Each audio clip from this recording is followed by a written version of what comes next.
We go. Hi, my name is Tyriece Simon. Yo, Elijah Jones. Keith Lee. Hey. And this is a special UFC 250 recap show. Yes, Gentlemen, sir. how you doing? I can't complain, man. I'm blessed. Walking around the grocery stores of Las Vegas trying to get some food. Oh, being man. fat as usual. That's okay. I'm just happy to have Keith Lee on the show, man. I This is our appreciate first that, time bro. meeting him, man. Big fan, man. that. Big ups. He's a good Yes, guy. Great fighter. I appreciate that. I'm over here getting fat, so I can't complain. Listen, man, get as fat as you need to, my man, but not too big. Not too big. I'm We need you to right fight. You wouldn't know what weight class I fought in if you saw me right now. Stop it, man. They can't be that. You can't beat it. Nah. Huge. What's a big number to use for a 35? I would say probably 170. I would say 160. I feel like you get. I say 160, 170 160, yeah. 160 is a big 35er? I would say so. That's all right, big. I'm a big 45er then. Oh God. Jeez. Yeah. Okay. Wait a minute. What? Wait. What? If you said a big 35er, I'm a big 45er then. In that case. Jeez, man. Yeah, bro. You get up to like 180, 190?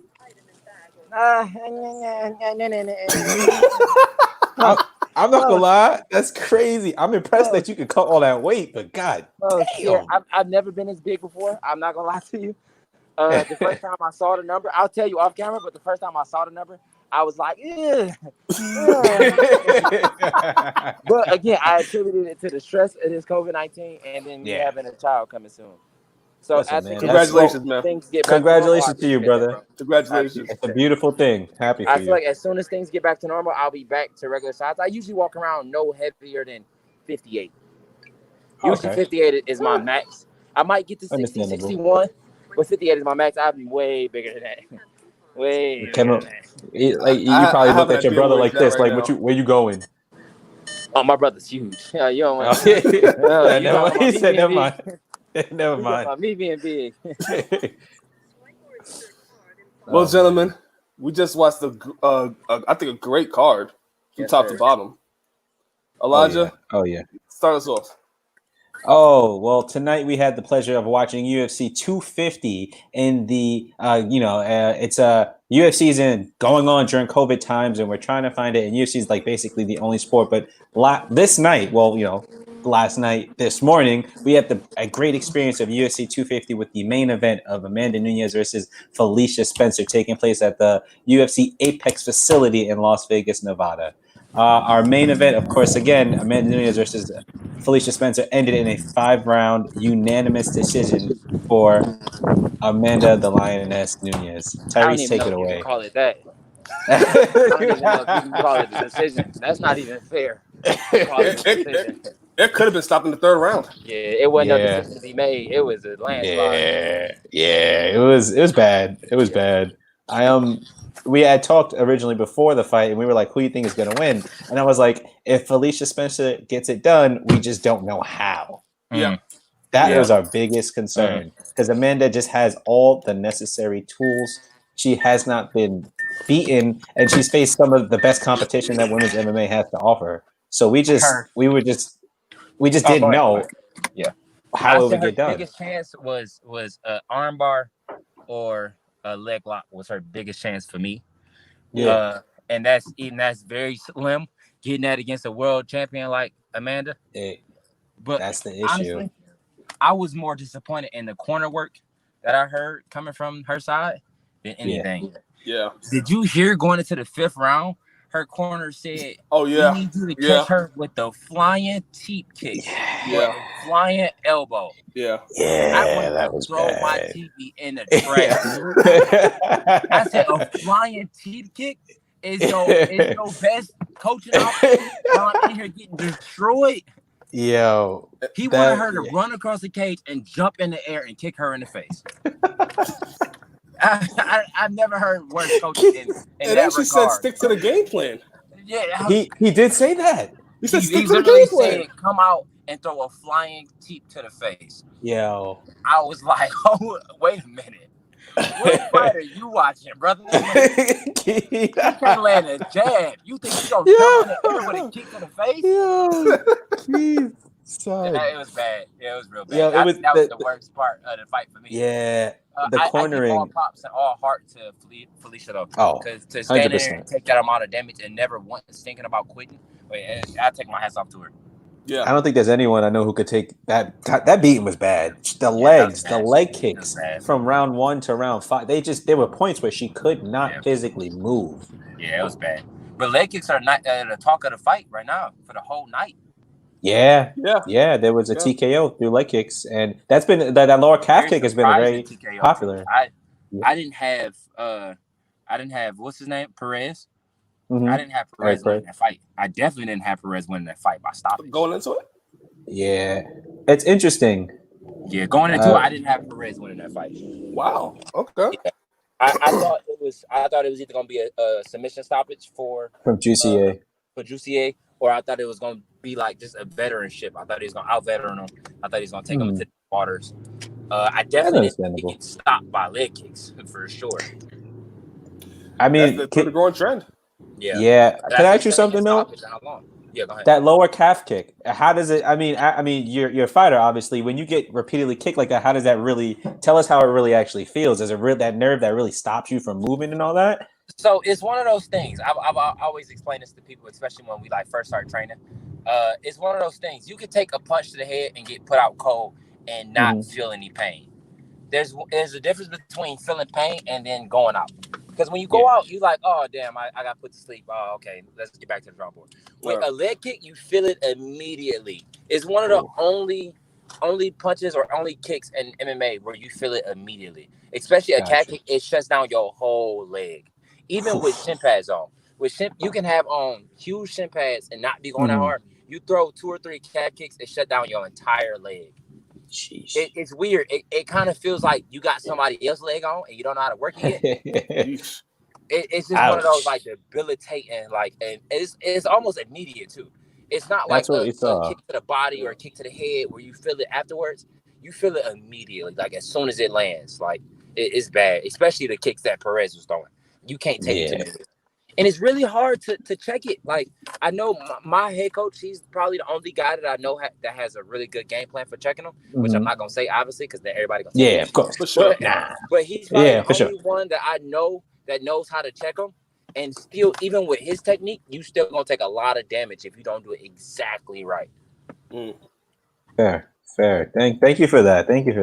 We talk about lower calf kicks, and especially in this fight, those leg kicks, I mean, rounds 3 through 5 were just out of control. They suck. Yeah. I'm not gonna lie to you. Especially for how Perez was throwing them, those was terrible. Those are some of the hardest kicks you can take in the game. I believe it. Going off the Amanda fight and all that, what do you think that really? I mean, there's not really much to say, is there? Right? It isn't. It really isn't. I want to leave that conversation, but I mean. She looked fresh. She looked like she could go the full 5 rounds. She didn't have to wrestle. Wasn't breathing heavy at all. Wasn't breathing heavy at all. Smiling the whole fight. Yeah. I mean. That's scary. I ain't gonna lie to you. That's scary to look across the cage and see somebody smirking at you like that. That's more scary than somebody being completely frowned up. I'd rather somebody be completely mad looking, mad dogging you rather than smiling. It seems I had no chance, huh? That's what I would. If someone was look like she's smiling the whole time, she's having fun, and I feel like that's got to be just another that's weight off your shoulders as a fighter, no? Yeah, for sure. I mean, it is one thing to be able to stay relaxed, but I think I give Amanda more credit to be able to do that against somebody that everybody thought she was going to beat. I feel like it's harder to get up for those fights where you think already got it in the bag. I feel like it's easier to get up for the fights like Cyborg and for Holly Holmes. I feel like it's easier for those fights because this person could put me out just as well as I could put them out. But when you go with somebody that you really, just like how y'all said, I'm almost positive Amanda was thinking the same thing. How can she beat me? Literally, couldn't figure a way out. So I feel like it's way harder to get relaxed for fights like that than it is for tougher fights. So I give her way more credit to be able to smirk during the fight where she knew she had no chance of losing. I think the one thing that's interesting to me is that fact that going into the fight, the thought was if you get Amanda to the ground, what would happen? Yeah. And throughout the entire fight, you see Amanda just toss it to the ground repeatedly. He's jumping to her guard. Not even trying. And it was like it was nothing. Yeah. Like I said before we got on air, I've never seen a person get a takedown just to say they got a takedown. She wasn't even attempting to go her guard. That was the tail. Like, I can take it down whenever I want to. It was bad. That was truly bad. She literally imposed the will, and I'm thinking again, like you said, like at some point you was like, all right, so like, what are we gonna do? Like, what's the adjustment? Because that's like the commentators all night, right? You had DC talking about, well, Felicia Spencer makes great adjustments in fights. John Anik said the same thing, and Joe Rogan said the same thing. That's what it came down to. What can you do? Yeah. What could she possibly have done?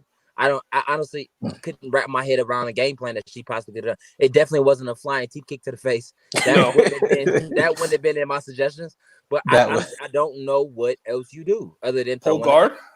Pull guard, maybe. I'm just grasping the straws here. Even pulling guard, it's like you're gonna take a lot of damage on top.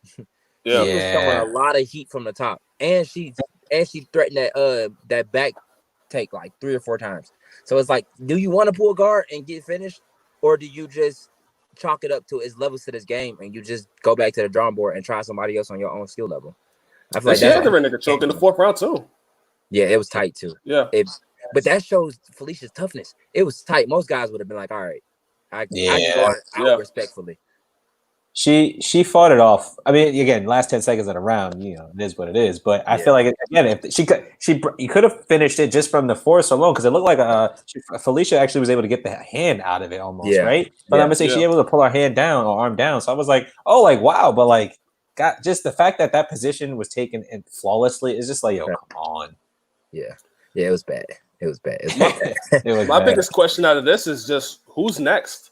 Like we talked off air. I thought of the suggestion. What about Joanna catch weight? You guys think I'm crazy? Fair enough. I don't think you're crazy. I will give Joanna credit. Wait, Kevin. We got to see for both of us. I definitely think you're crazy.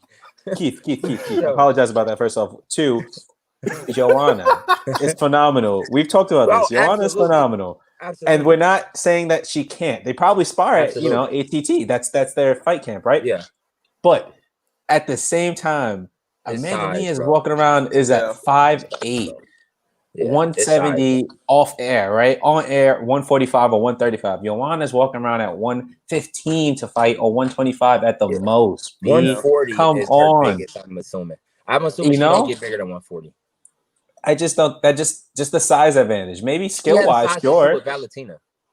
That's Come on. Smaller than Valentina, and then when Valentina got in there with Amanda was way bigger than her. Yeah. I just don't know who's next. I just don't. Yeah, I don't know either. I don't think it's Joanna, and I'm not saying against Joanna. Keith, speak to your boy. Speak to your boy because he's crazy. It's not Joanna. Like I said again, it's like putting Mighty Mouse against Max Holloway.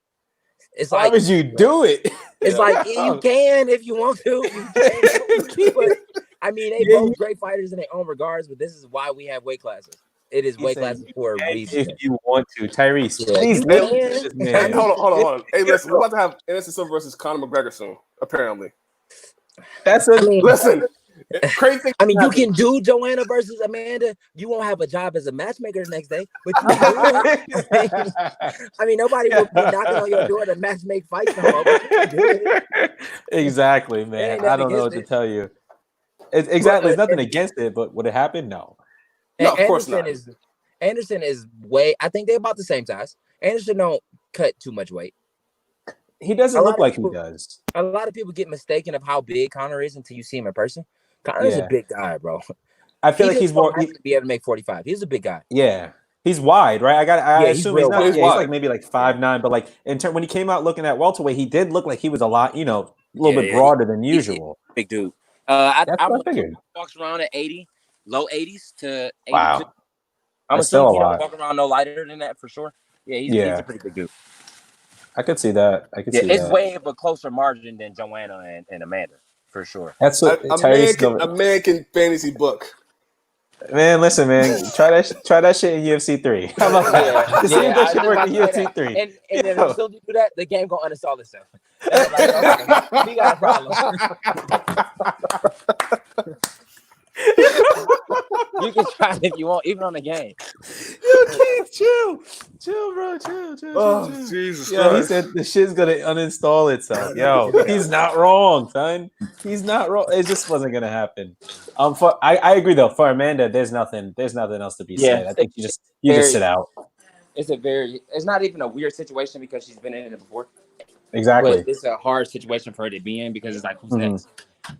But it's the same thing for Valentina. Who's next for Valentina? That's also true. That's a very good point. Yeah. That's a very, very good point. Those women are just so ahead. You got to run it back. You got to do a 3. That's the only option. And that's what I said. That's so weird, though. I'll watch Valentina and Amanda fight 30 times and won't get bored of it. Yo, Keith, where were you at when I brought this point up? I brought it up maybe like 4 or 5 episodes ago. I was like, listen, run it back. Just run it back. It is what it is. 30 times nonstop and won't be mad. I've never heard of a person that beat the other opponent 2 times in the trilogy. Agreed. That's hard. I've never seen it. Frankie Edgar versus BJ Penn. I believe Frankie Edgar won all of those. Didn't he? Fought him 3 times, I think. I think I'm not sure. I can Google it right now. Let me double check, but I'm pretty sure he fought him quite a lot. But I know the Gray Maynard one. Yeah. To that point, I don't think we've ever seen 2 champions in 2 weight classes that have 0 competition. That's also another point. Very true. Yeah. And especially a champ that has a double champ that has no competition in either weight classes. She has 2 weight classes where she has 0 competition in. It's not a 35 or a 45er that you can say right now off the top of your head that really deserves a shot or that can put up a fight. 45 division is barely there, if we're being honest. Yeah, it's like everybody that is there for 45 is there to fight her, and she done ran through all of them already. That's it. Yeah. BJ Penn lost. Just a side note: BJ Penn did lose to Frankie Edgar 3 times. Interesting. Every single time. Last time ending in a TKO. Remember, they fought at 45 and ended in a TKO. Yeah, I remember that last one was when Edgar had a weird, like he just beat him. He just beat him bad. It was horrible. But again, moving on to the point, I think for Spencer, just go back to the drawing board. It is what it is. It's like she's one of those girls where she's gonna beat a lot of good girls. She's gonna beat a lot of good fighters, like how she beat Megan. Megan's a really good fighter. She's gonna beat a lot of good fighters. But it's like right now you just in Amanda Nunes time zone. And there's nothing against you for that. You just in the time zone of greatness. Just like when people fought John Jones when he was in his prime. You are just in his time lapse. Like it is not really nothing. It's sad, but there's nothing you can do about it. It's just like when Michael Jordan was going back to back to back. It was great people he was beating. You just in his time frame. Like it's nothing else you can really say. You just in the time of greatness. That's the interesting part, right? You have these phenomenal fighters who are beating pretty much everybody else. Yeah, but cannot beat this one. But like that's just a testament to how good you are. Yeah, can't even. I think is without a doubt. Think about it, right? Even a competition. It's not. It's really not. Yeah. I don't know. It's like getting to the boss level of the game, and you just like, all right, I'm gonna throw the game away. It's like, all right, it ain't no point. You just beat everybody to this point. You get to the boss level, you ain't throw a punch. It's like, all right. It's a hard reality to deal with as a competitor. And as somebody that wants to win that strap, but it's like, what are you gonna do? How do you beat Amanda? Is the question. You got to beat her on the feet. You got to knock her out. That's the only way I see her losing. You got to knock her out, and that's such a hard thing to do. It's such a tall task to ask of somebody, but you got to catch her. Just like when, let's not forget how a devastating factor that Cyborg was. Yeah. Cyborg was unbeaten in like 15 years, I think, or some crazy stuff like that. Like 15 years. Yeah. And the only way to beat her was to knock her out. And almost nobody was able to do it except for Amanda. So I feel like it's gonna be one person to come along that we not gonna suspect, and she gonna that's the only way you can dethrone her. That's if she don't retire. I mean, you know, if she don't retire before then. Yeah. That's the biggest thing. Like, if there's no one to fight, and you're not going cross promotion where you fight someone like Clarissa Shields or a featherweight female boxer, there's like, what else do you do? Yeah, exactly. And I hear a lot of people saying the Clarissa thing. That ain't it, Chief. they get. It won't even be close. I'm not even gonna lie to you. In an MMA fight, it's too many. It's too many. I don't care how Carissa can train for 3 years. It's too big of a gap to close. It's too big of a gap. In boxing, it'd be close. But I'll give it to Clarissa. Clarissa Shields. That's her. High level. And it's the same thing. It's like it's such a gap that you would have to close. Just in boxing alone, that I don't see it. I ain't gonna lie to you. Maybe Aspen Ladd's next. Maybe Aspen Ladd. Nah. I will say this. Aspen is what's next? I don't know. She beats Kuniskaya impressively when she came out, I think it was a third round, and they were like, you got to be her, and she knocked her down and finished. And I was like, you can't, like, if you wait in 3 rounds to do that with Amanda, like, but that's she not got finished by Durandamy, and Durandamy didn't look like she had a chance against Amanda. Oh, MMA math. This is it's like she got finished by Durandamy in like the first couple. I think it was like in the first minute, wasn't it? That was an early stoppage. I agree. That was an early stoppage. I don't see that fight going any different though. I was just about to say that, but I don't see if the ref gave her 20 more seconds, was she gonna do anything but take more damage? And if Amanda hit you like that, it ain't gonna be no early stoppage. It's gonna be a night. Like it's gonna be bad. If you can get hit like that by Durandamy, it's gonna be bad if she get hit like that by Amanda. That's also true. Getting caught, I think if she got caught in that same way by Amanda, I can. It wouldn't even been close. Yeah, it wouldn't even been close. That wouldn't. No. It would have been no referee needed. It would have been like how Cody walked away and stopped the sunsound. It wouldn't have been close. Moving on to another topic. Perfect segue. Crazy. Keith is made for this shit. That's just crazy. That fight alone, that's just crazy. I mean, we got a. I don't even want to say we got a new Gambrandt, but we got the focus Gambrandt with it we saw on his way up to the belt, right? He like the way he beat, I think it was Thomas Almeida. That was phenomenal stopping. He's a guy, all these guys in it, dominant crew. Like, come on, Yeah, it was vintage Cody for sure. Vintage Cody, right? We saw that, but like, and it just, I was impressed to have it back. Patient. Like I said before we got on air, it's scary when you can get a guy that explosive to relax a little bit. Like it's scary to know whenever he felt like he could just turn the switch, and it's not much you can do about it. Like when he was brawling, that's when you could catch him because you can catch him in the middle of him thinking or in the middle of him being emotional. But if he don't got that gap of him being emotional, it's not much you can do. And it's gonna he literally, I can tell you right now, Sunsao had no idea that right hand was coming. He had that right hand in his back pocket. I didn't either. I didn't see that. No idea that right hand. Yo. He ducked, and I was like, all right, he's not. I was like, because it's the 10 seconds, right? I think that at that moment, it was like maybe 5 seconds. It was like 1 second left. Because he was like, he was doing this, and then he went down. Whoop. I was like, and then he kept looking at a Sunsao. Rats. I think it wasn't nothing he could do. It was nothing. I think the preparation was the fact that when you saw the replay from 3 different angles, that's when he was like, "Oh, this was thought out." I thought he just throw it. I thought he just he hit him and got him. But then, like when we talked about this earlier, when he went down, you saw the eye look up, and it was like, "Oh." That look was come one step closer. I'm gonna knock your head off your shoulder. He said that. Yo, you told what that was. Like, I've been there before in my own fights, and it's like step one, just give me a little bit, just step one step closer. And it's wrapped. That's exactly what that eye was. He was looking at him like, as soon as I see that foot move, I'm releasing this right hand. I don't care if it's land or not. I'm letting this right hand go. So next time you step in here, this right hand is here. But he didn't need it next time. He put him out on the first try. That's like it's honestly kind of a picture perfect like UFC 3 knockout, right? When you see like an actual hook connect. He went down, and we talk about this a lot.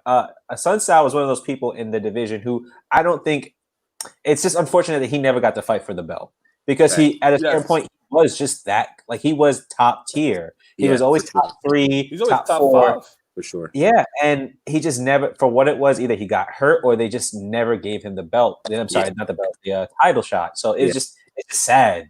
But and I also found to lose that close to like if he would have beat Cody, he would have been in the running for it, and you would have had to put him versus Aljamain without a question. Right? He was right. It's always right there. for Sun Sao, and that's the thing. He's such a great fighter, but that's the only unfortunate thing about it. Yeah, you wouldn't have had no question. It would have had to been him versus Aljo, because if in all reality, especially from being a guy that's in the 35 division, if they don't get Aljo this next title shot, I wouldn't even know what to think about the matchmaking in the UFC anymore. It's like, who else do you possibly? I'm surprised that the Cody Sandhagen fight and Aljamain wasn't for a vacant title. Yeah, I didn't. That caught me by surprise. I was that's what we interested in that fight than the Cody versus the Sun South fight. So Elijah, tell them what we were talking about off air. So off air, Tyriece called me. He said, "What do you think about the co-main event?" He literally said to me, "I want to know why the Aljamain Sterling versus Cody Sandhagen fight isn't the co-main event. If that fight indeed is guaranteed the next title shot." And to me, I said, I was like, I mean, it's a fight. Like, we know that if Dana said this is the thing, this is the fight that's actually going to be the next title shot, then let's do it. I'm like, it's fine if it's not the co-main event. But then I began to think, I was like, what if Dana after this is like, actually, I'm going to do what I want. Yeah, then really, and that's what I was like, yo, honestly, he may have a point. Like, I personally, I get it. But like, if he does say like, no, they're not going to touch, I'd be like, actually, that's kind of fucked up, because like, it's like, who do you give it to? You can't give it to Cody. You can't give it to Cody Garbrandt. As much as I love Cody Garbrandt, he's coming off of 3 knockouts. Can't give it to Cody Garbrandt. You can't give it to Peter Yan. We ain't seen him fight nobody. It's like, I've never really been a big fan of Peter Yan, and it's like, you can't give it to Peter Yan. He hasn't fought anybody, and even he's fighting who next? Aldo for the vacant title. He's fighting Aldo, and it's like. It's like, come on, bro. You gonna have Aldo as the 35 champ? Aldo ain't won a fight 35. Yes. Aljamain has beat everybody you can think of. Like, everybody you can name that's a killer at 35. Aljamain has either fought or beat. Yeah, that's actually Aldo has visa issues. It's actually interesting. The two people who don't live here and train here. Exactly. It's like, the people you want to book. Peter as the champ. Like, I don't know. I'm not gonna lie to you. I'm not a fan of that matchmaking, because. And like I said, I'm not a big fan of Peter's style. He's he's good at everything. He's not great at anything. He does everything decent, but he doesn't do anything exceptional. Like, everything is like very like base level. Like, he has base level striking, base level grappling. His jiu-jitsu is decent. But then it's like, if you put him against somebody as explosive as Aljamain or somebody unpredictable as Cody Sandhagen, wouldn't even be close. It wouldn't even be close. I would be surprised if it went out the second round if he was to fight Aljo. Like, I would legit be surprised. You know what's interesting? We haven't seen him. Okay. You haven't seen him tested. Peter Yan's never ranked ahead of Aljamain now. Yeah, that's crazy. Well, I'll read you actually the UFC bantamweight ranking. So the number one, obviously the vacant. There's no champion because it's vacant. But the number one is Marlon Moraes. Number 2 is Aljamain Sterling. Number 3 is Peter Yan. Number 4 is Cody Sandhagen. Number 5, Rafael Assunção. Number 6, Jose Aldo. Number 7, Pedro Munoz. Number 8, Jimmy Rivera. Number 9. What is Jose Aldo ranked? Jose Aldo's number 6. How? Wait a minute. Wait, let me just before we go. Let me finish. Cody Gambit. Yeah, I think that's interesting. Cody Gambit is number 9. Rob Font is 10. Cruz is 11. Stamen is 12. Dodson is 13. Song Yadong is 14, and Marlon Vera is 15. I would have in the top 10 before I would have Aldo in the top 10, and I'm not shitting on Aldo because he was undefeated for 10 years. He was a guy that I grew up on as one of my role models. But it's like, what have you done in the 35 division? And it's like, you've done great things at the 45, but it's like, does that translate over to 35 after you lost your debut, which I thought he won? I'm not gonna sit here and lie. I did too. But officially, it is a loss, and that's the thing. Yeah, I thought he beat Marlon, but as a guy that has a lot of split decisions on his record, I understand you can't count that as a win. As much as you want to, as much as I want to, you can't count that as a win. It's unfortunate. That's an experience. Not 7. Not 7. He was ranked outside of the number 10. He was ranked maybe like 12 or 13 before. That's what I would have him at. Just off his status alone, I would have him in the top 10. I would have him at 10 though.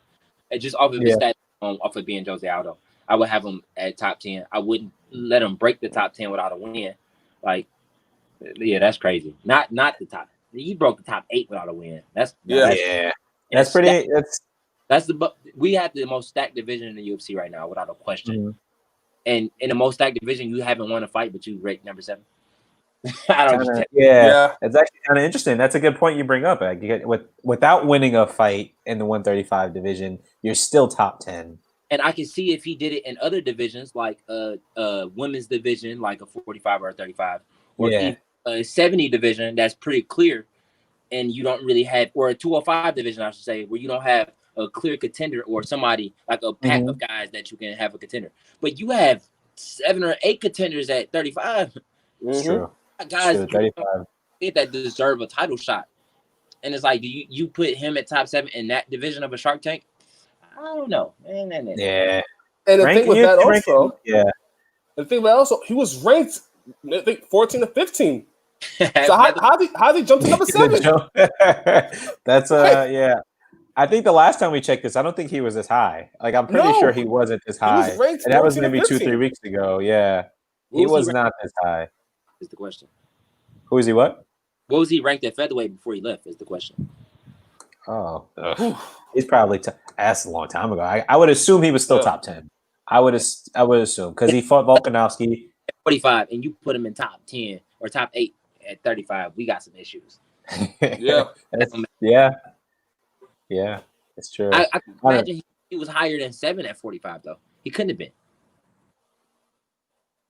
He couldn't have been higher than 7. He lost to Max twice. He lost to Connor. He lost to who else did he lose to at 45? But you know who he did beat? He beat that guy from ATT. What's his name? Was it Hanato? Yes. Yeah, Moicano. He beat Moicano. And then he lost to Volkanovski. Then he beat Jeremy Stevens. It was a 2-fight because he ended with a liver shot. And then lost to Volkanovski. And I think that was his last fight in featherweight. Yes. You talk about somebody that murdered the division. Like, we don't even want to watch 45 fights no more. God damn. Wow. Yeah. I mean, somebody that murdered the division. Max had 45, like the most exciting division of the time, but you got heard nothing from him. You don't even know I'm telling you, most people that don't follow UFC like I do, like every day, don't even know the champion. They wouldn't be able to tell you who the champion is, and that's pretty bad. Yeah.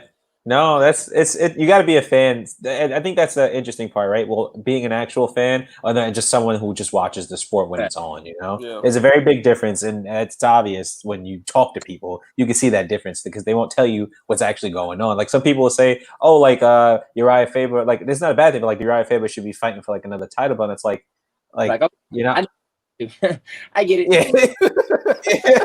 Exactly. It's like, yo, come on, like he's a great fighter, but like, come on, that's not gonna happen. If I do UFC, I'm like, oh, okay, I get it. That's what you say, right? If someone says I do UFC, that's a clear Keith looks at him like, oh, I'm gonna fuck you up. I know exactly what I'm talking to. Who do you think? This is actually another good segue if we're talking about just fights from the night. We kind of saw Garbrandt. Who do you think he fights next then? And who do you think Asuncao fights next? I like Garbrandt versus OMalley. If not Garbrandt versus OMalley, I like OMalley versus Cody Stamann. That's who I would go with next. Yeah. Especially Tyriece said that. I feel like Stamann has to get OMalley, or I should rephrase it. OMalley has to get Stamann because OMalley definitely deserves to step up in competition, and I feel like Stamann is as heavy a step up you get before you get into the top 3. Yeah, and if not Stamann, then I feel like you got to take the big leap and go Garbrandt because yes, he is a former champion, but he's also coming off of 3 losses. So if you're gonna catch him at any time, it's gonna be now to get him. That's because true. You want to get 1 or 2 more. Yeah, is he back? Right? He gonna be back in championship form. So if you gonna get him, you got to get him now. Yeah, why his confidence is still kind of questionable because yes, it was an amazing knockout, but that don't erase 3 knockouts in a row. Yeah, but 3 fights, dude. 3 wins, dude. If he rack up 3 wins, he gonna be in his head. He gonna be the complete brand new Cody Stamann. Is gonna be nothing to derail his confidence because you came back from 3 losses and you got 3 wins. It's gonna be nothing to derail. But now he's still kind of questionable. It's still like, okay, can I go in there and can I still perform at the highest level, even though I had 1 win? Was that fluke? So I feel like if you're gonna give it to OMalley, you got to give it to him now. And OMalley just showed ain't no more pitter patter with him, bro. Ain't no more pitter patter. We got to see That's what a he good can do. way. Yeah, ain't no more. I wouldn't even want to watch another fight with him and anybody other than somebody that's a legit. top 10. Yeah, you got to give him top 10. He can't get no more Keonuses and and not to say that Eddie Weiland wasn't a killer, but it's like we got the Eddie Weiland at 35, not the Eddie Weiland at 25. You know? Yeah. WEC Eddie Weiland was a different murderer. person. Murderer. Yeah. And I'm not gonna lie, Eddie was giving him a lot of trouble in the beginning. I thought he hurt him. He was touching him. He was touching him. He was touching him, and he wasn't getting touched. But the composure that OMalley showed, and just the power, like Jesus, he got and the technique, the fake uppercut into the right straight, absolutely gorgeous.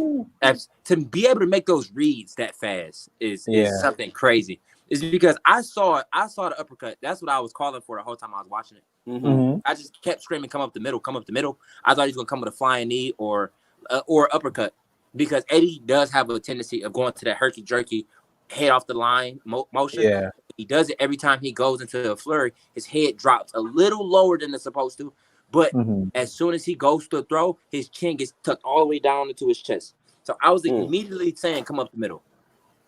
But to come up the middle, and you see immediately, Eddie Weiland is such a veteran in this game. He knows what's coming. So as soon as that uppercut he thought was coming, he completely went to block it and done. He got.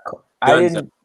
Yeah, the interesting part is you don't think it's like you don't think he would be knocking people out the way he does. Yeah. But then from what we saw, the precision alone was it's just not like power.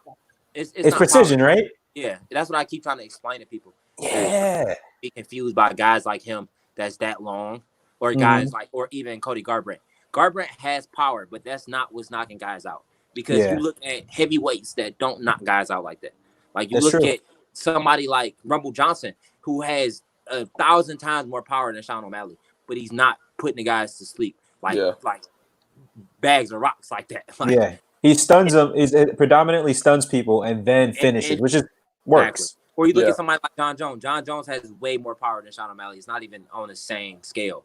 But will he finish somebody like that? No. It's precision. No. It's being able to put something on the button.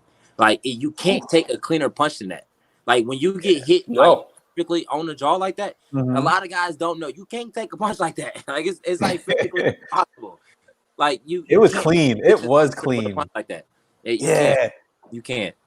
Keith, let me ask you, better walk-off knockout tonight, Garbrandt or Sean O'Malley? Sean O'Malley, without a question. Yeah. Really? Without a question. I gotta go Garbrandt. Walk out? Better. If you saying better knockout, I go Garbrandt. Better walk off, I go O'Malley. For sure. Because Garbrandt waited till he failed and was like, okay, you can't do nothing else. As soon as O'Malley landed it, it was a wrap. He had to wait for him to fall. As soon as he connected, you could see it all in O'Malley's face. He's like, oh, it's over. He's like, oh, I wanted more of a competition than that. But when Garbrandt landed, he was like, wait, is he done? Is he done? Okay, yeah, he done. Let me walk away. Yeah, Garbrandt, he was posted against the fence, waited for it, called him, was like, and scene. Like, but he was like, okay, uppercut, done. Yo, it was just, and then you heard it, right? Like you said, like the precision, and it's like you heard just the force just go straight through the jaw. Like, when you throw that good, if I land this, it's wraps. You can feel it on your glove. You can feel it. I was just about to say, as a fighter, you gotta know. You can feel it. When you land that clean, it's like if Weiland was to get up from that, then he would be like the zombie of all zombies. Because you can't land a punch that clean. It was bad. But better knockout, I give it to Garbrandt just because of the sheer power. Like, just because of the sheer, he's more violent. The way he fell was really his was more that's the biggest thing. But then, and it was the last second of a round. I thought he was losing. I thought Garbrandt was losing that round. So really, I thought Garbrandt was interesting. I didn't think he was losing by much. I didn't think he was losing by much by any means. I didn't think it was a landslide. But I felt like if I had to give it to anybody, I would give it to Sunsow, just because he was making his stance more known than the first round.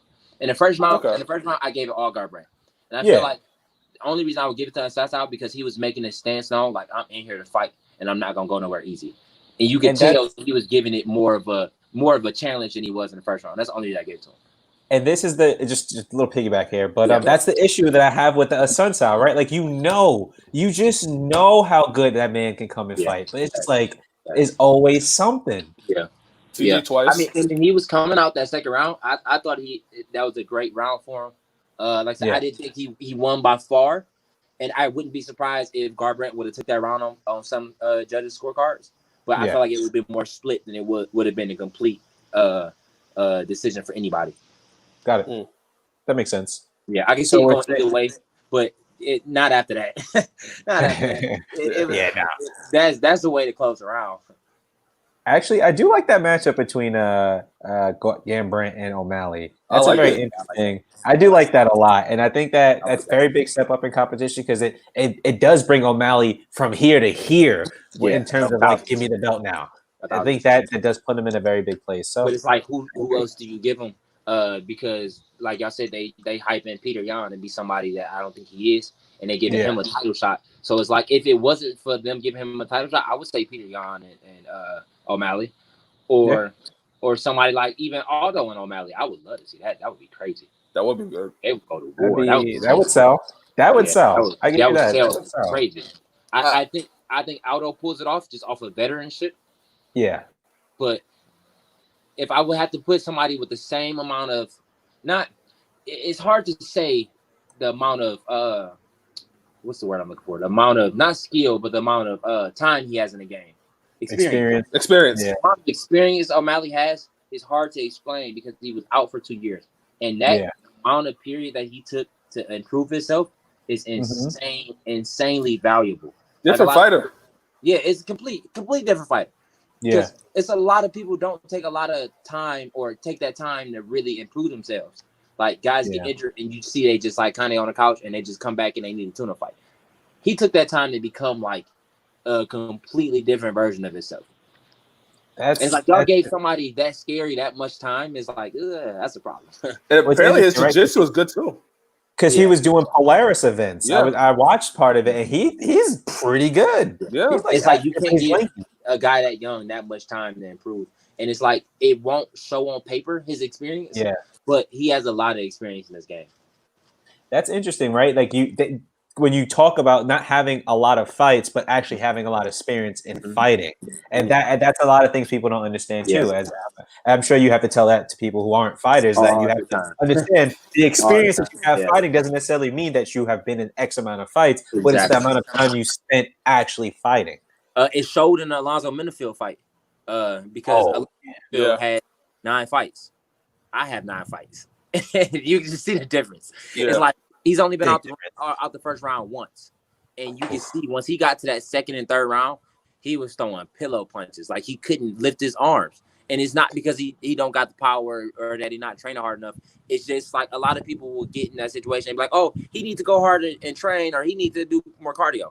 It's not enough cardio that can explain how you feel in that last round of a fucking hard round. It's all about experience. It's all about being able to breathe and relax yourself. Because he had the power to still throw punches. It's just his body was like, I ain't never been here before, bro. I don't know what you're doing. As someone, again, you're obviously your fighter. Is it different training for a 3-round and a 5-round fight? Just give us the actual difference, because it's got to be mental. It's got to be mostly mental too. I mean, your body's obviously prepared, but that's got to be just mental.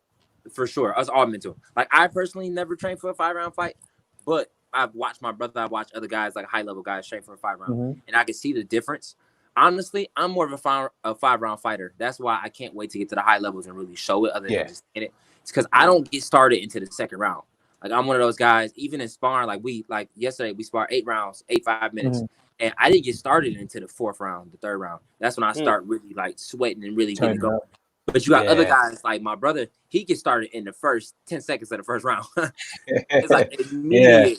So it's like I feel like it's different for most guys, but it's the only way I can really explain it is if you were to play like a basketball game, you used to play to 11 versus playing to 15. It's like the skills. That 15 is deep. That 15 is deep. That's right. That 15 is deep. And like it stays the same, but the second somebody say go to 15, It's like it's the same game, but it's just a different attitude to it. That was actually a really good analogy. It's hard to explain. Like, that's the only way I can really explain it, because it's hard to explain to people that really don't know, because they'll be like, oh, you just got to do more cardio, or you got to do more. Yeah. It's like, bro, it's the same game. It's just a whole different mental aspect. Yeah, it's just a whole different mentality that goes into it. Dang. Huh. I'm about to go spit this to everybody. They're gonna be like, "Damn, Elijah, where you get it from?" I don't know. I just thought it myself, man. I don't know. I told Tyriece in our last interview, like, for somebody, like I said, I've only had 9 fights, but I got a lot of experience in this game. Yeah. I've seen I haven't seen the lows of the lows yet, because I'm still 9 fights. So maybe talk to me in a year and I'd be like, oh, I ain't seen shit when I was just talking to you last time. But as of now, I feel like I've seen some lows and I've seen some highs, and it's like, it's a lot. That stuff right there is invaluable. It's like something that you can't put a price tag on. That's it. That's a good thing that you can speak to that, honestly. Yeah. And people watching this, I hope they get that from this. It's a different game. Like, like it's just, again, like you said in the beginning, it's levels. It truly is just levels to this shit. Yeah.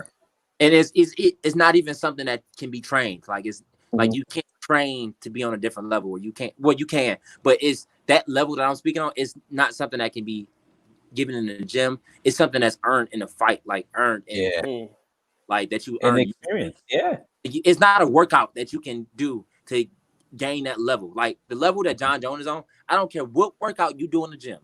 It is not one thing you can do to get on that level until you get into battles where everything you put into your entire life is on the line. And it's either go right now or just sit and make excuses for the rest of your life. And when you choose to go, like the experience you get from that and being able to tell yourself, okay, it's time to go right now, and your body listens, like it's that kind of experience you can't get from anything else but doing it. Spoken like the man himself. There you go. Spoken like the man himself, man. Man, oh man. I actually want to know your opinion on the Neil Magny versus Anthony Rocco Martin fight. What did you think about that? I stopped watching that shit. That's fair. I ain't gonna lie to you. Same. I got up Same. I started opening the door to make sure it was on. I started doing anything you possibly can do other than watching that fight. I'm not gonna lie to you. I was done after the first 3 minutes. I was like, okay. You know everything you know about the rest of the fight. He said, I opened the door to get away from watching this fight. Yeah, it was bad. It was bad. Yeah. I ain't gonna lie to you. I can't even give you an honest opinion on that, because I only saw the first 2 minutes and the last like 30 seconds. It was a good fight, but it was what you expected of Neil Magny, right? To push the pace heavy, make sure the other person wears down, and then like capitalize in the end. But it's just like with MMA growing all the time, it's like the new breed of people and the new breed of fighters sometimes will be able to keep up with that. So like you just kind of want to know what comes next, really. Especially after OMalley and watching like prelims. It's hard to get yourself up for that. Like, and I'm a technique guy. Like, I love watching guys like really go out there and perform just pure technique. Like, I can watch a guy perform pure technique for 5 rounds and not get mad. Like, a lot of guys get mad when Tyrone used to fight and he really used to fight. Like, I used to love shit like that. Or even somebody like John Jones, or somebody that's like a pure technician. But it's like when it's fights like Martin and Neil Magny, I was just like, nah. That's a catchphrase now. The word. I tried. I ain't gonna lie to you, and I was like, nah. Hey, listen, you're human. It is what it is. I couldn't even do it.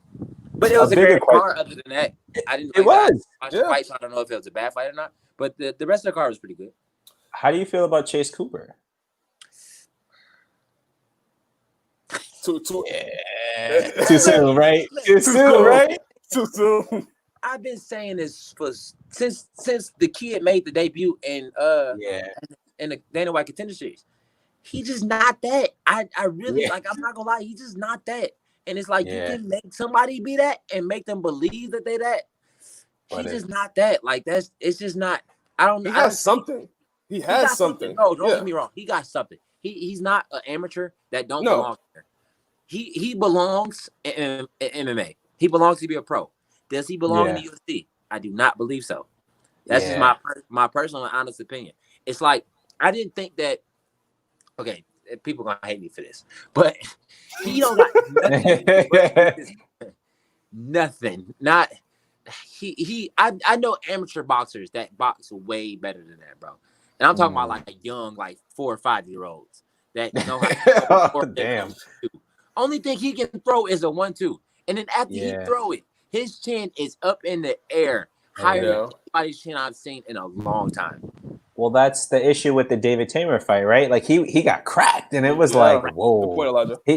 It was, he got cracked. That's a striking kickboxing guy, right? I think what got him, the win really was secured by the jiu-jitsu. Like, we're gonna call a spade a spade. It was good. Don't get me wrong. It's pretty good. It's pretty good. Damn good. I'm not gonna lie to you. It's really. He's one of those guys that you can go in there and get slept on. Like you can go in there like I'm about to knock this kid out. And he tough as fuck to take a bunch of punches and then grab your foot and break your leg. He's one of those guys. Starts early in the Literally. Yeah. He's one of those guys. So I mean, it's definitely, but the problem is that he's not a Damian Maia of jiu-jitsu. He can't initiate it. If he can initiate it, if he learns to initiate it to where, because his wrestling is garbage.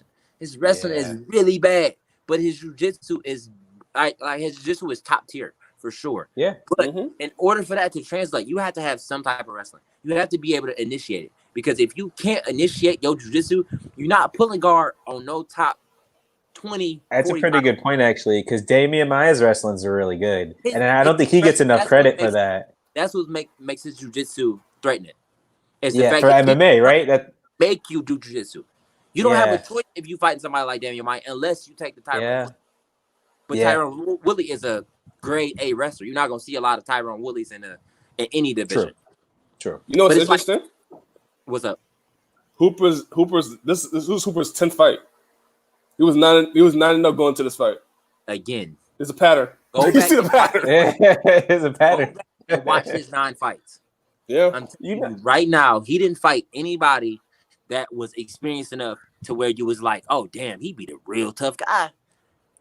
You can't point one out for me. I watched when he first made his Dana White Contender Series. I went back and I watched a couple of his fights because after the Contender Series, I was like, okay, I don't see it, but I'm like, maybe he was good before this. Maybe he was the benefit of the doubt before this, or he was like sleeping guys with submissions. I went back and watched some of his fights. He was fighting like 40-year-old men. Like he was fighting like guys that were supposed to like not do anything. Yeah. And it's like, damn. It's like, can you give him credit on a jiu-jitsu base? Like, I won't take anything away from his jiu-jitsu game. But it's like, that's all. It's not a jiu-jitsu match. So I'm not going to say that you're a good fighter just because you got good jiu-jitsu. That's a good point. It's Still like 20 years old. Don't get me wrong. It's just good. But if he was to fight, and I'm telling you right now, if I was to fight Chase Hooper, it would be a blood massacre. It would be terrible. Damn. It would be terrible. It would be to the point where you was like, why is this kid still going fighting? It would be bad. It would take one head kick. But like, I don't understand why Caceres was, but actually I do, because Caceres is a 50-50 fighter. So we can't make it anything that is not by saying Caceres has a lot of experience. He's also 15 and 14. So it's like he has a lot of experience, but he was there for a reason. They knew what they were doing.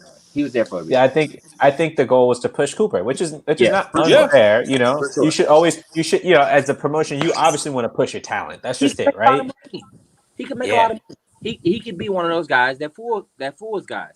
He could be one of those guys that really like you can make him into a superstar and he really not be a superstar. It's possible. A lot of people talk about Elijah was at the beginning. A lot of people thought Conor wasn't a superstar. He just was getting up there until he really showed himself. Like, oh, I can really fight. Like, what's interesting? OMalley's a perfect example. O'Malley is right. You got the name. You got the name. And you're like, like he can fight. Like, yeah, sure. He starts and he's regularized. Give him some tough competition. Gets the tough competition. Knocks him out. It's like, damn, he might be sick. Like, you know what I mean? Damn, he might be real. And again, it's the time that he took off. I feel like if he didn't take that time off and he was to jump straight into the deep end, like when he fought Andre Sukotov, I wasn't that impressed. I was like, okay. I was like, yeah, he still. And what's interesting is he was also one of the next biggest things at the time too, at 135, right? So I think they truly can't see each other out. I think they both were those people with that really big names and like, oh, like they may be the next people, and they were like, all right, like this fight didn't go through because you had Sukamov, who was like wrestling when it was like really he was known to be a good striker, and then you also had OMalley, who wasn't pulling the gun or the proverbial gun, like just starching people. So it was it's like. It was and you had OMalley hurt. Where honestly, I wasn't that impressed by OMalley. But the time that he took off made a complete difference. And I feel like if Chase was to take some time off, I'm not saying he would be on the same level of OMalley because, again, it's a gap that he has to close when it comes to striking. Because right now, he can't punch his way out of a paper bag. And anybody that think that he can strike is sadly mistaken. Goddamn, Keith. Keith is here. Goddamn, Keith. I'm what sorry. they say, Keith, the truth hurt. Mad at me. What they say, Keith, the truth hurt, something like that. Truth really do hurt, huh? I would rather his corner or people that are by him tell him the truth rather than getting him hurt. Because if he was to fight somebody that had, because Caceres again is 50-50 fighter. If he was to fight somebody that was in the top 20 that could throw a decent head kick, it would be one of the worst knockouts that you've ever seen. The way he was throwing those 1-2s and leaving his head right there, it was there. I thought Caceres was gonna come upstairs. But I don't think Caceres has the fight IQ to realize that if I was to follow any of these punches up with a kick, this fight would be over. I think one of the things also was the jabs of Caceres. I think who will leave his left hand down. He dropped him with a jab. Not only did he drop him, he almost finished him with a jab. He actually let him go. He dropped him and walked away and was like, I was like, you probably should have. It would take for you to move your head is my question. That would have been my question in the corner. How many do we got to take to realize that is not a good punch to take? Keith, unanswered jab. Tyriece, you didn't tell me he was funny. You told me he knew a lot, but you didn't tell me he was funny. That's what did Rick say, Hooper? I knew what his response was gonna be. It was bad. It was bad. Just like one dude that fights in Bellator that people be hyping up that can't fight. I don't even know his name. That one dude, Tyriece asked me about him before. I forgot his name right after he said him. But that one dude. Oh my God, Tyriece, tell me who he talking about. I don't know. He knows what I'm talking about. Who Keith talking about? I don't know. I honestly can't remember his name in my life. Yo, Keith, don't do it. Don't do it. But yeah, I feel like it's about that same level of pushing guys that you try to make be something that they just honestly not in their nature. Like in his nature, he's just not that. And you get guys to really believing that they that before it's time for them to be that. That's a pretty you know who's talked about this actually? It's funny. I'm sure you've seen episodes of Joe Rogan's podcast. Yeah. They were talking about that how Eddie Bravo was like training with some guy and apparently he trained for a few weeks or stuff to be a kickboxer. Then they had the guy come out in like one of those like traditional garbs and then he just got fucked up. They trained him in a few weeks. It got just beat and they were like, they got these people fooled to believe and they did, they're a master at this for a short time and it's not a thing. It's scary. It's scary when you get a guy that truly, truly believes that they can do something until they get against somebody that can do that they think they can do. And they're like, oh, wait a minute. Wait a minute. It's like, don't get me wrong. Everybody loses. Like, losses are inevitable to the game because especially once you're at that high level. Mm-hmm. It's not the loss that I'm more concerned about. It's the amount of mistakes that haven't been corrected from his first to his second fight. It's like you can lose. Like losing, everybody's gonna take losses in this game. But the fact that we see the same mistakes, not even slightly corrected, is the problem I had. It's like the same mistakes. I understand you're not gonna be a great striker just in one fight or just in one training camp.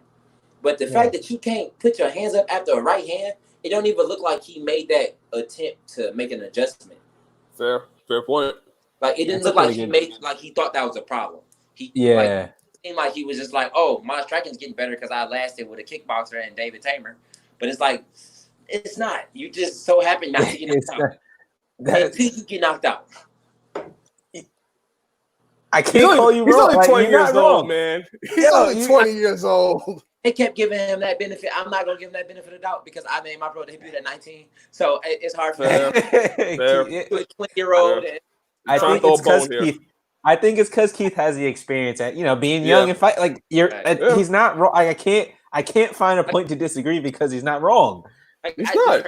So it's not like I'm coming from a old perspective. Like I'm coming from somebody in them same shoes, and it's like just because you lose don't got nothing to do with it. It's the fact that you didn't take any preparation to be like, okay, I can't keep doing that. Like it's like I can't keep just going out there and like just putting my hands down and getting hit with 30 jabs in a row. Yeah. Now if he comes and he gets hit with 3 jabs back to back, you can see he really thought that his striking was that good, that he just had a bad night or he just had an off night. Like a lot of guys be like, "Oh, I just had an off night." Like no, you can't strike. Like be honest, you can't strike. Get better until you honest with yourself. It ain't no getting better from that. Oh man, Keith. Yeah, it was like, but I'm not gonna sit here and say that I'm not a fan of Chase Hooper. I am a fan. How can you not be? Yeah, I'm a fan of Chase Hooper because it's like a lot of guys want to do exactly what he's doing. Shit, I'm one of those guys that want to do exactly what he was doing, fighting in the UFC at 20 years old or 19 years old. So it's like that's a lot of pressure for somebody to even do that alone. Right. So it's like you going out there and fighting. That's all. But I can't give you no credit as a fighter. Yeah. As a fan, I can give you credit. As a fighter, and as a fan of somebody that likes seeing people really go out and chase their dream, I can give you credit. But as a fighter, well, understandable. That goddamn catchphrase again. Yeah. As a fighter, I can. Oh man.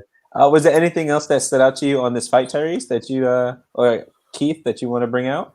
On the fight card itself? Yeah. No, I think we pretty much touched on everything. Like I said, the only really good fights were the ones that we really named. I was sad to see Herbert Burns. I was sad to see him go out and do Evan Dunham like that, just because this was his comeback fight, and it's like now it's a reason why he was retired, and you can kind of see it. Yeah, it was short notice though. You that, But as somebody with that experience and somebody at that level that Evan Dunham was on, a lot of people sleep on him because he's one of those guys, just like a Sunsow, that was never at the title, but he kept getting damn close. Yeah, he was. Yeah. He's higher. I've trained with Dunham for years. He's higher than the level that he showed tonight. And it's like when you get to that point where you consistently lower than what you're supposed to be at, I think it's time to hang it up. Fair assessment. Like, I wouldn't be mad if he hung it up for good this time. I wouldn't be mad. Again, you're right. He was back in. I wouldn't say back in the day, like as if I've been around that long. Yeah, but like but it was back in the day. Think about like he was back when TJ Grant and like Gleason Tebow were like they were like what I mean. You had these guys. They were like, that's what I'm saying. So like again, I agree with what you're saying. Evan Dunham is still a tough fighter, but that was hard. That was hard to see that. It's too high of a level at this point. Like guys are evolving too fast, and you're not supposed to be getting finished like that. Hey, and don't get me wrong, Herbert is great on the ground. Like him and his brother are fucking amazing. So if anybody's gonna finish you, it's gonna be him. Right. But if it was anybody but Evan Dunham, I wouldn't be surprised. But Evan Dunham, I don't think. Just like Tyrone not supposed to be going out there and getting dominated by Gilbert. Yeah, you might lose to him. Don't get me wrong, you might lose, but to get dominated like that, different story. I didn't see that. Yeah, I didn't see that. I don't think anyone did, if I'm being honest with you, except for maybe Gilbert Burns. Yeah, of course, you're supposed to. Yeah, Gilbert Burns. I saw it as being an option for sure. I definitely saw it as being an option. Like I thought that he would be a little gun shy, but at this point, I don't even think it's gun shy. I think people are giving him too much credit, saying he's gun shy and saying that he's afraid to pull the trigger. I don't think it's that at all. I think it's the fact that he's so reliant on his power that he forgot everything else. Because he threw. You're talking about Tyron. Oh, Tyron. Yeah. I was saying people give him a lot of credit by saying he's so reluctant. And he's so gun shy. I don't think he's gun shy at all. I think the problem is that he's so destined on his power, and he'd be like, if I hit you one time, you're gonna go to sleep. But you gotta set that shit up. That's a big set it up, bro. I think that's way more of the problem than him being gun shy. Because you can be as gun shy as you want. If you're not setting nothing up, he can throw as many punches as he wants. He could throw 1,000 right hands, but if that's all he threw with no jab or no feints, he not gonna land it on no top 5 guy. He can throw 1,000 power punches. If he don't throw one filler or any filler punches or any jabs or feints or anything to make a guy think before you land a right hand or any traps, you're not gonna land that right hand on somebody like Gilbert Burns, bro. I don't care how many power punches you throw. He could have came out spamming all right hands. He wasn't landing that right hand unless he threw something. That's an interesting thing. We were talking about that in the last episode with Taryn. And we're just like saying, like, you know, like with MMA, the people that the next people who are always coming in the new wave, they're just that much better in general about things. Yeah, and that's the harder part. That's just the harder part. I always call people like you, like the new breed, right? Like that's just like you're better at putting it all together. You have specialists and you have tech people who can do things, but you're just in general better at putting things together. And that's just what happens in a sport like this. That's as fast growing as MMA. It's evolving. It's like it's an evolving sport, and it's like it's no back in. I wouldn't say back in the day because Tyrone is still pretty young, but back when Tyrone was really successful, that's when you can have a guy like him that literally relies on only his power. You have guys like Brock Lesnar that doesn't do anything but exactly what you know he about to do. It's like we've come to power double for MMA. You know he about to do. You know he about. The question is, can you stop it? Yeah. The question is, can you stop it? But now we've gotten so far in the sport of MMA that everybody's good at damn near everything. Got a little bit of breaking news. What happened? So apparently, I just got this text now. Conor McGregor is officially retired. Get that. He says, "Hey guys, I've decided to retire from fighting. Thank you all for the amazing memories. What a ride it's been. Here's a picture of myself and my mother in Las Vegas, post one of my world title wins. Pick the home of your dreams, Mags. I love you. Whatever your dream desire is yours." And so Joe Rogan and Dana White just reacted to it. Apparently, you can watch it online. But it's a growing trend. Another growing trend. Miss me with that bullshit. I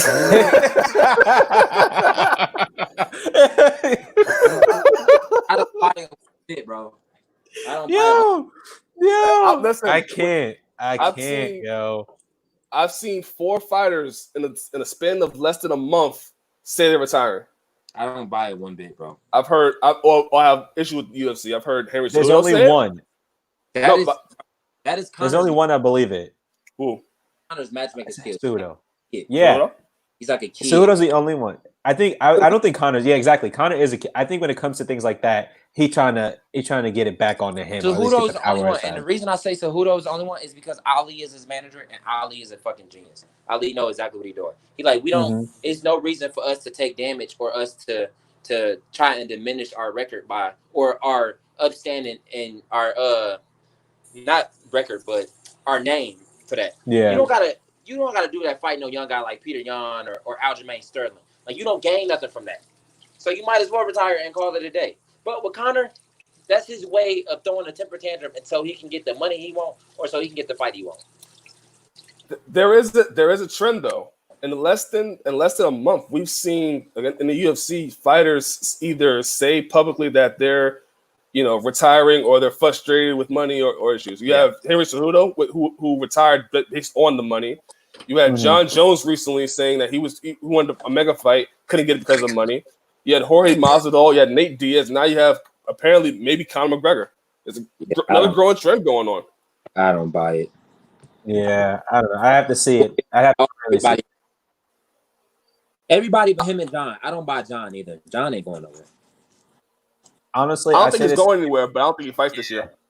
Yeah, I think he fights this year. I think he does by the end of this year. Who do you I think can see it. Against who?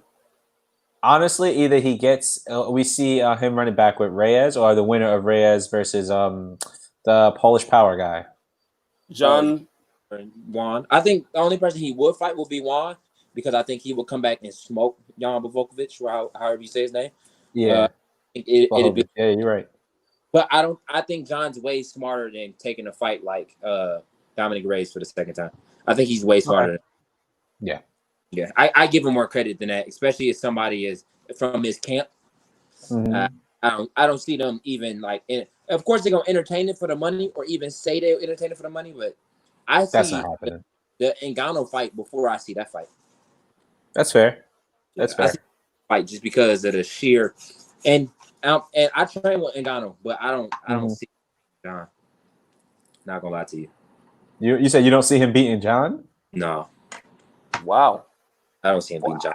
Wow. The reason I say that is timing beats power, presence beats speed. And I know it's no disrespect, but that's a testament to John Jones, right? I tell my brother this all the time. I'm like, yo, there's got to be some level, like there's got to be some type of greatness that that there's not one person on this earth that can beat your ass. I think it's that level. And John Jones is that guy. Yeah. I feel the only reason I would say he beats Francis is because, and a lot of people keep forgetting how technical Francis is. Yeah, he didn't look that technical in his last fight because he knew he was gonna knock old boy out. So he was like, I just gotta put my hands on you. he knew. Much. But that's what I told Tyriece. He's very technical. Mm-hmm. But is he technical on the level of John Jones? No, I don't think so. I don't think so. That's no disrespect to Francis Ngannou. No, it's not. You can't when you compare the resume and things like that. It's no disrespect at all, but it's just John, like, okay, I just gotta stop that right hand, and it's easier said than done. Don't get me wrong; it's very easier said than done because he might get out there and get like starched to oblivion. Yep, that's always a chance for Francis. You can get out there and get knocked out to the next dimension. There's always a chance. But from a technical standpoint or from a fighter standpoint, if I had to put money on anything, I would put it on John because we've seen him with big punchers. We've seen him with guys that can really throw heavy hands. But have we ever seen Francis with a guy as technical as John Jones? Nah. Stipe, not maybe? wrong. Stipe? Not on the level of John Jones, I would argue, though. We want to bring Stipe up. What happened in the Stipe fight? That first round was hard. That first round was real hard. Yeah. For who? Hard. For Stipe. When Stipe versus Ngannou, the first round when he was hurting him, and then the next four rounds was just Stipe coming back. Rounds. Man, he got hurt in that first round. He got hurt. Yeah, the first round was hard just because he had to implement his game plan, and it's one thing to train to implement your game plan with somebody that hit like Francis, and it's another thing to really be like, okay, I literally cannot get punched by you. That he got rocked in that first round, Tyriece. He got rocked. He did get rocked. He took the shot and took him down, and that was the end of the fight. That was the 4 rounds. That was I would say maybe half of the first round, then the fourth, and the other 4 rounds, sure. But that first round was just he got hit, and that was it. He had to recover. Watch the fight again, man. I gotta watch the back, yeah. But my last thing I want to say is Ian Heinisch had a great performance over Gerard Meerschaert. I think that was he went back to the drawing board, and then he was able to land an overhand right, and it was just beautiful. Here's Dan Hardy. My bad. This is coming somewhere that trains with Francis. His power is unreal. It's one thing to see him on TV, but it's another thing to see him really spar with somebody. Like he was sparring with my brother, and they were just touching, not even on 30%, like not even trying. Like they were just touching each other because there was nobody left in the room, so they were just going. Yeah. Francis threw an uppercut at maybe 20%, maybe. And my brother got a chin, but his whole head got snapped back. His whole head got snapped back. And that was a hard shot. And Francis was like, "What was a hard shot?" He was like, "What? What are you talking about?" It's like he just got natural, like just like hawk strength, like natural. Yeah, he's a big guy. I don't know, man. Wait, why was Kevin training with Francis Ngannou? Because he was the only person left in the room. Tyriece, you missed the point. Tyriece, you missed the point of the story. He just said they were the only people in the room, and they was like, "Fuck it, let's just go." And it literally, when I say moving around, like just moving around, like not even like touch sparring, like going. Okay, all right. Just like very moving around, very, very, very. But it's just like his natural power is fucking crazy. I'm like honest with you. That sounds scary.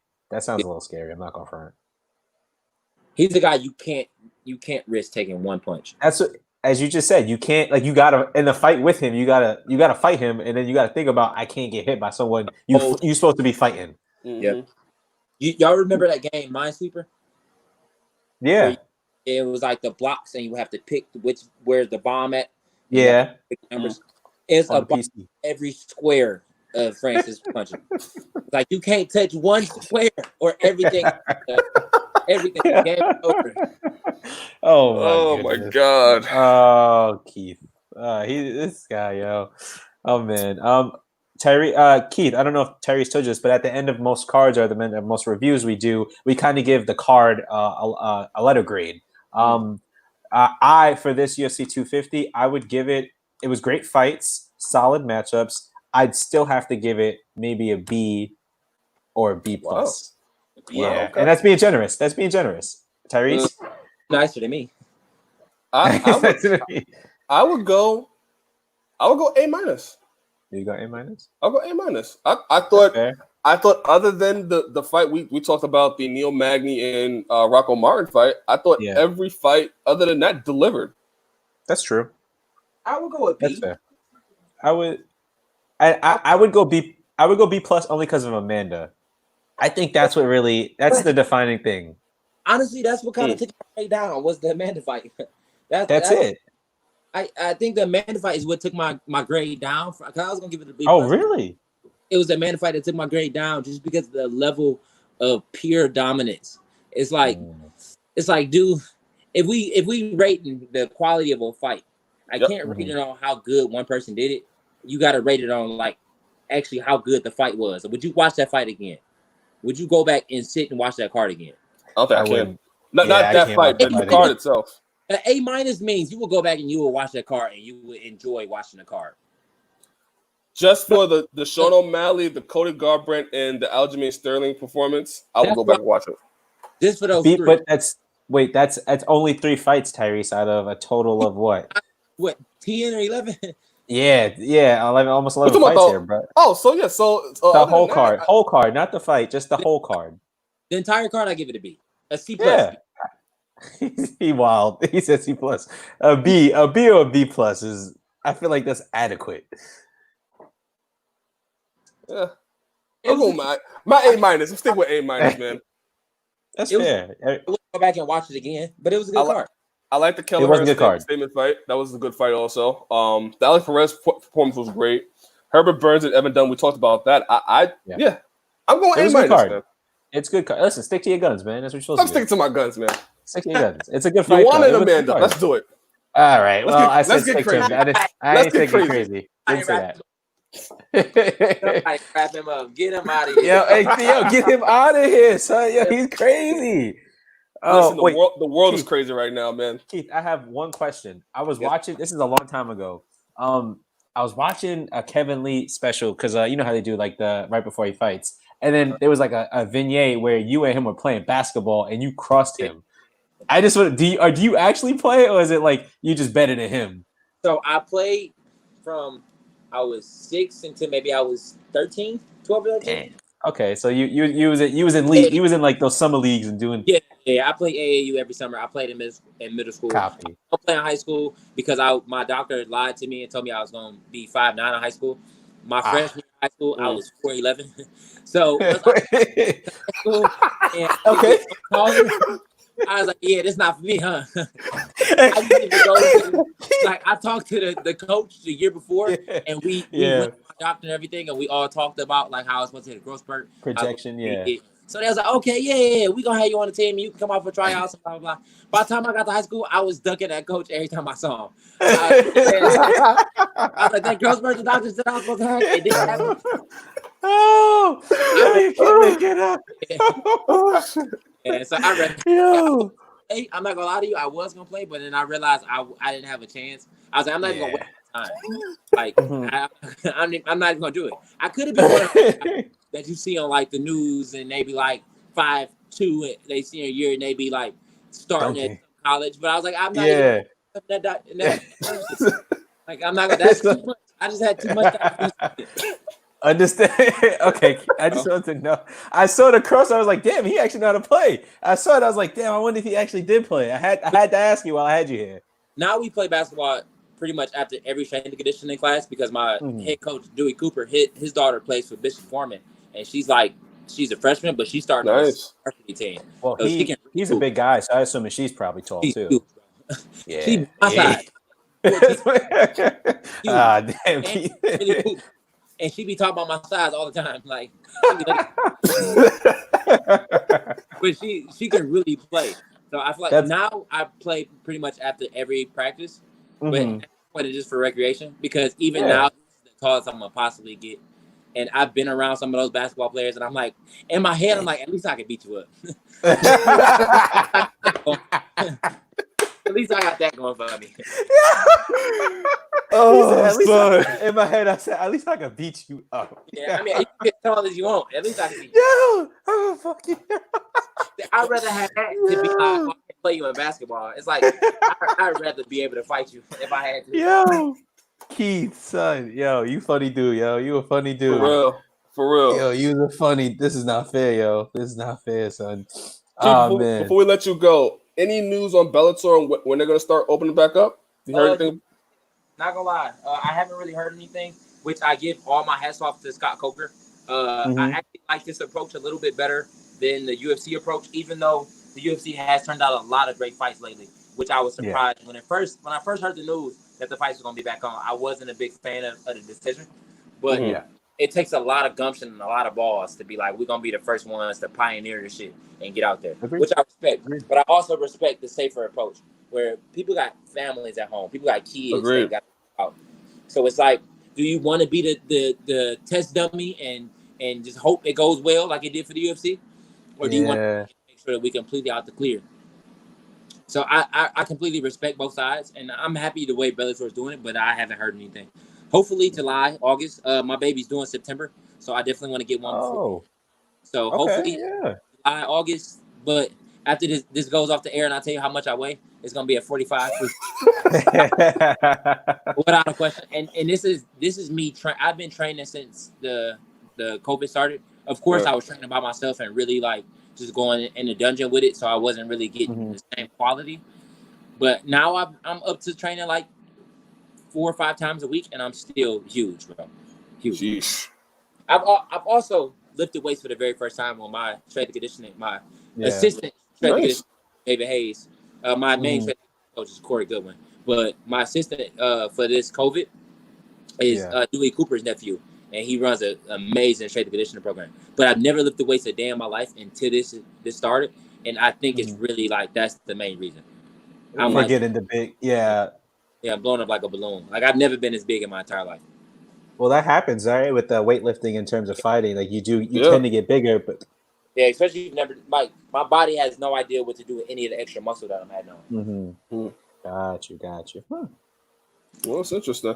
I am glad that again, just me knowing you, I'm glad that you're not fighting right now, especially with you being a father and everything like that soon. Yeah. You know what I mean? I'm glad too. I'm not gonna lie to you because if the opportunity stuff, I know how goofy I am and how stupid I am. I probably would have took it, but then would have been mad at myself afterwards. Yeah. I'm happy I'm not even put in that situation where I got to put my pride aside. Like no. Smart man. Yeah. No. For real. Well, guys, we are 2:34 in the morning in New York. Yeah, see, it's still early over here. I'm cooking. He looking at us like super motherfuckers. Why y'all up? I'm about to oh man, this has been a special episode. UFC 250. Signing off. My name is Tyriece Simon. Yes, sir. Keith Lee. Thank you for having me, bro. It's always a Jones. Most definitely. I'm glad we got to meet, man. Yes, sir. It's always a pleasure, bro. It's a pleasure meeting you, Elijah.